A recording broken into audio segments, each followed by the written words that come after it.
नमस्कार। आज के संवाद में आपका स्वागत है। आज हम चर्चा करेंगे कुछ ऐसी समस्याओं के बारे में जो अक्सर विवाह उपरांत महिलाओं के सामने आ जाती हैं। इनमें सबसे प्रमुख है कि पति पत्नी के मध्य किसी प्रकार सामंजस्य का ना हो पाना। अक्सर ऐसा होता है कि विवाह के उपरांत ऐसा प्रतीत होता है कि जैसा जीवन साथी हमने सोचा था ये हमारा जीवन साथी वैसा नहीं है। ऐसे में महिलाएं सोचती हैं कि अब तो हमारा निर्वाह हो नहीं सकता, तो हम क्या करें। कई बार तो वो सोचती हैं ठीक है, ये अब हमारी नियति है और जैसा भी है हमें तो यहीं रहना है, विवाह तो हो ही चुका है। और कई बार कुछ महिलाएं ये भी सोचती हैं कि नहीं, हम अपना जीवन इस तरह बर्बाद नहीं होने देंगे, ये तो जैसा हमने सोचा था बिल्कुल भी वैसा नहीं है। और यही नहीं, ये व्यक्ति ऐसा है जिसके संग हमारा रहना ही मुश्किल है।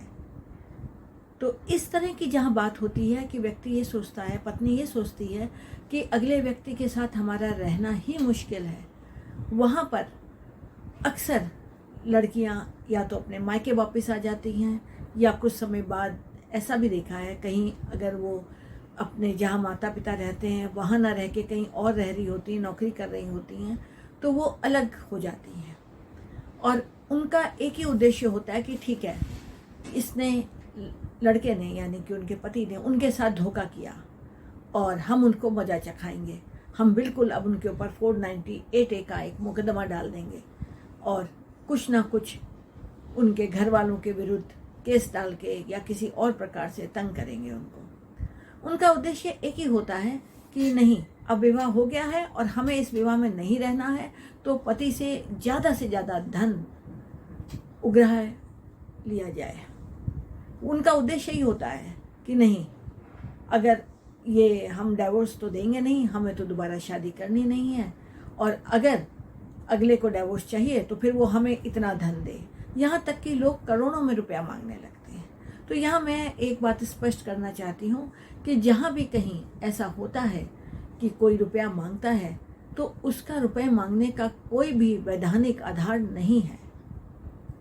यदि महिला कार्य नहीं कर रही है और अपने भरण पोषण के लिए रुपया मांगती है तो वो तो ठीक है कि भरण पोषण के लिए रुपया मांग सकती है, परंतु यदि भरण पोषण की समस्या नहीं है, महिला कार्यरत है, तो फिर उसका रुपया मांगना, और वो भी तब जबकि इशू नॉन कंपैटिबिलिटी का है, आपस में सामंजस्य ना हो पाने का है, तो ऐसे में दूसरे को ये कहना कि नहीं, अब हम तुम्हारे साथ नहीं रहेंगे और तुम हमें इतना पैसा दो, इतने रुपए दो तो हम डाइवोर्स देंगे, बाय म्यूचुअल कंसेंट तब डाइवोर्स करेंगे। तो इस तरह जो बातें होती हैं वो एक तरह से दूसरे को ब्लैकमेल करने वाली बातें होती हैं, दूसरे का नाजायज़ फ़ायदा उठाने की बातें होती हैं।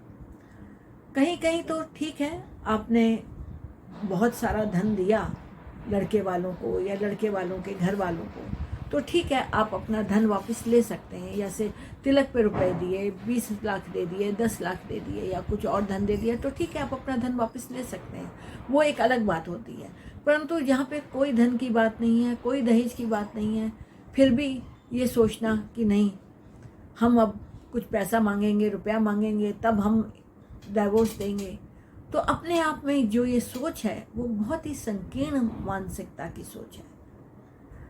सोचने की बात यह है कि स्त्री हो या पुरुष, पति हो या पत्नी, यदि आपस में सामंजस्य नहीं हो पाया है तो आप उसको मिल बैठ के समझें, काउंसलर के पास जाएं, किसी एनजीओ में जाएं और देखें कि आप लोगों में ऐसे क्या मतभेद हैं, ऐसे क्या इश्यूज़ हैं जिसकी वजह से आपको लग रहा है कि आप साथ नहीं रह सकते हैं। हो सकता है काउंसलर आपको उसका कोई समाधान बताए और आपकी समस्या का समाधान हो जाए। यदि ऐसा हो सकता है तो बहुत अच्छी बात है, और यदि लगता है कि नहीं, किसी भी हालत में ऐसा नहीं हो सकता है और साथ रहना संभव नहीं है, तो ये सोचें क्या जो आप रुपया मांग रहे हैं इसका औचित्य क्या है? क्या ये धन आपको आपके घर वालों ने आपके ससुराल वालों को दिया था, आपके पति को दिया था? यदि दिया था तो ठीक है, आप ले सकते हैं। यदि दिया नहीं है तो कृपया मांगने का क्या औचित्य है? ऐसा ही एक मैं आपको बताती हूँ, विवाद मेरे सामने आया जिसमें एक पति और पत्नी आपस में बहुत ही मतभेद होने के कारण अलग अलग रह रहे थे और दोनों को बुला के बातचीत करने की कोशिश की गई तो उनका समझौता होने की कोई भी गुंजाइश नज़र नहीं आई। फिर ये बात आगे आई कि ठीक है, अगर आप लोग साथ नहीं रह सकते हैं तो बेहतर होगा कि आप लोग डाइवोर्स बाय म्यूचुअल कंसेंट लेकर अपने अपने रास्ते चलें और अपनी ज़िंदगी को अपने ढंग से जिएं। इसके लिए पति तो तैयार हो गया, लेकिन पत्नी का कहना था कि नहीं, इसने मेरी ज़िंदगी ख़राब की है और मेरे माँ बाप ने शादी में 80 लाख रुपए खर्च किए हैं, तो ये मुझे वो 80 लाख दे और कैश दिया है 20 लाख वो भी दे, इस तरह 1 करोड़ रुपया मुझे दे। जब बात 1 करोड़ रुपए मांगने की आई तो ये जांच पड़ताल की गई कि कब कितना धन दिया गया, तो पता चला कि तिलक और अन्य सेरेमनीज में मिला के केवल 20 लाख रुपए दिया गया था, जो कि वो लड़के वाले लौटाने के लिए तैयार थे। अब समस्या आई 80 लाख रुपए जो और मांगे जा रहे थे, तो उसमें पूछा गया कि भाई ये 80 लाख आप क्यों मांग रहे हैं? तो क्या लड़की वालों ने क्या कहा कि ये हमने शादी में खर्च किए हैं। अब सोचने की बात यह है कि अगर शादी में 80 लाख रुपए खर्च किए हैं तो आपने क्यों किए 80 लाख रुपए? आपने अपनी शान शौकत अपनी दिखाने के लिए कि हम कितने रईस हैं और हम कितना खर्च कर सकते हैं, आपने शादी में 80 लाख रुपए खर्च किए। लड़के वालों ने तो नहीं कहा था आपको कि आप 80 लाख रुपए खर्च कर दो शादी में। अपनी शान शौकत के लिए आपने खर्च किया, तो अब अगर आपने अपनी शान शौकत के लिए 80 लाख रुपए शादी में खर्च किए हैं तो लड़के वाले वो आपको दें, ये कहाँ का औचित्य है? और उनका कानूनी रूप से ये देना बनता भी नहीं है, क्योंकि शादी में आपने अपनी मर्जी से खर्च किया। अब शादी नहीं चली तो आप क्या कर सकते हैं? जो कैश दिया वो आप ले लो, ठीक है, बात ख़त्म। डाइवोर्स लो म्यूचुअल कंसेंट से और अपने अपने रास्ते जाओ, या आप दूसरी शादी करो या जैसे जो भी करना चाहते हैं आप उसके बाद करें, शादी में डाइवोर्स देने के बाद। यहाँ सिर्फ समस्या यही नहीं है कि पत्नी रुपया मांग रही है, पत्नी कार्यरत है फिर भी वो रुपया मांग रही है। और इसी तरह के कई और भी उदाहरण हैं जिनमें अक्सर पत्नी ये कहती है कि नहीं, मेरी तो ज़िंदगी ख़राब हो गई। ज़िंदगी अगर ख़राब होने की बात देखते हैं तो सिर्फ एक व्यक्ति की नहीं होती, पति और पत्नी दोनों की होती है। दोनों का ही विवाह टूट रहा है। ये नहीं है कि पत्नी का विवाह टूट रहा है और पति का नहीं टूट रहा है, ऐसा तो नहीं हो रहा। जब दोनों का ही टूट रहा है तो दोनों के लिए ही हो गई ये बात। और कहीं कहीं लोग कहते हैं नहीं, इसने हमसे दुर्व्यवहार किया, ऐसा किया।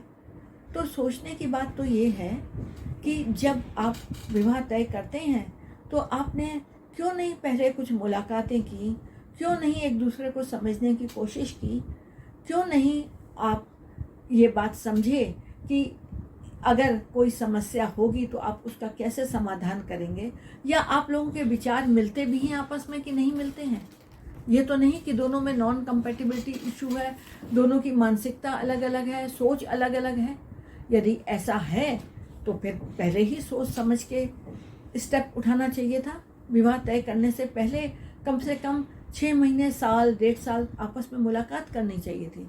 जब आपको लगे कि पति और पत्नी, होने वाले पति और पत्नी दोनों के विचार आपस में मिलते हैं, दोनों का सामंजस्य हो पाएगा, तब विवाह करने का निर्णय लें।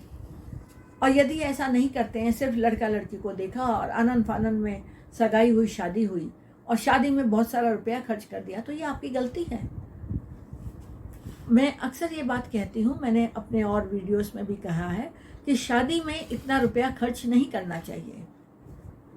जब भी कभी लड़का हो या लड़की हो, कोई भी हो, उसके माँ बाप को चाहिए कि शादी में कम से कम लोगों को बुलाए, सिर्फ रिश्तेदारों को बुलाएं तो और भी बेहतर है। ये नहीं कि आप बड़े सा हॉल बुक कर रहे हैं और बहुत सारे लोगों को बुला रहे हैं, 500 लोगों को बुला रहे हैं, 300 को बुला रहे हैं, 1000 को बुला रहे हैं। यदि इस तरीके से आप खर्चा करेंगे और कल को शादी न चली तो इसका खमियाजा आपको भुगतना पड़ेगा। तो इसलिए सोच समझ के शादी करें। और इस संबंध में मेरे जो दूसरे वीडियो हैं आप उसको भी सुन सकते हैं, जिसमें मैंने कहा है, बताया है आपको कि विवाह करने से पहले किन बातों का ध्यान रखना चाहिए, जीवन साथी का चुनाव करते समय किन बातों का ध्यान रखना चाहिए। आप ये वीडियो सुने, आप ये भी सुने। इस पे मेरे कई और वीडियो हैं जिसमें ये बताया गया है कि शादी करने से पहले क्या क्या बातें हैं जिनका लड़के लड़की को ध्यान रखना चाहिए। और यही नहीं, अगर पति पत्नी दोनों विवाह करते हैं, उनका विवाह हो जाता है, स्त्री और पुरुष का वो पति पत्नी बन जाते हैं, तो विवाह होने के उपरांत यदि शादी नहीं चलती है तो बेहतर है कि आप एनजीओ में जाएं और काउंसलर से मिलें और कोशिश करें कि शादी में जो गलतियां आप लोग कर रहे हैं, जिसकी वजह से आपस में मतभेद हो रहे हैं, वो दूर हो जाएं। और यदि ऐसा नहीं हो सकता है, किसी भी कारण से नहीं हो सकता है, तो बेहतर है शादी को आराम से मेल मिलाप से उसको तोड़ें और विवाह विच्छेद करें, म्यूचुअल कंसेंट से करें, परस्पर रजामंदी से करें। यदि ऐसा नहीं करते हैं तो आपको कानूनी लड़ाई लंबी लड़नी पड़ सकती है। कोर्ट में बहुत केसेस पेंडिंग हैं और इतने केसेस पेंडिंग हैं कि आप एक बार कोर्ट में गए तो कोर्ट में जाके लोग थक जाते हैं और फिर साल 1.5 साल बाद कहते हैं अच्छा ठीक है जी, हमारा म्यूचुअल कंसेंट से ही करवा दीजिए, हम तो थक गए अब और नहीं, हमसे कोर्ट के चक्कर और नहीं काटे जाते। तो इसलिए आज इतना ही। आपके भी आसपास यदि कोई ऐसे हैं जोड़े जिनका आपस में कोई मतभेद हो गया है, मैट्रिमोनियल कॉन्फ्लिक्ट है और आपको लगता है वो साथ नहीं रह रहे हैं और आप उनके बारे में जानते हैं, तो आप हमें उनका नंबर भेज सकते हैं और हमारे चेतना वेलफेयर सोसाइटी जो एनजीओ है उसमें भी आप उनके बारे में बता सकते हैं। और हम कोशिश करेंगे कि इस तरह के जो मैट्रिमोनियल कॉन्फ्लिक्ट हैं उनमें कुछ समाधान निकालें और उनमें लोगों को, पति पत्नी को समझाएं कि वो कैसे अपना जीवन यापन करें और अच्छे से रह सकें। आज बस इतना ही। यदि आपको लगता है कि आपके आसपास या आपके जानने वालों में कुछ ऐसे लोग हैं जिनका विवाह ठीक नहीं चल रहा है, तो आप उनको भी ये वीडियो शेयर करें और उनको कहें कि वो अपनी समस्या हमें लिख के भेजें, हम समाधान करने की कोशिश करेंगे। धन्यवाद।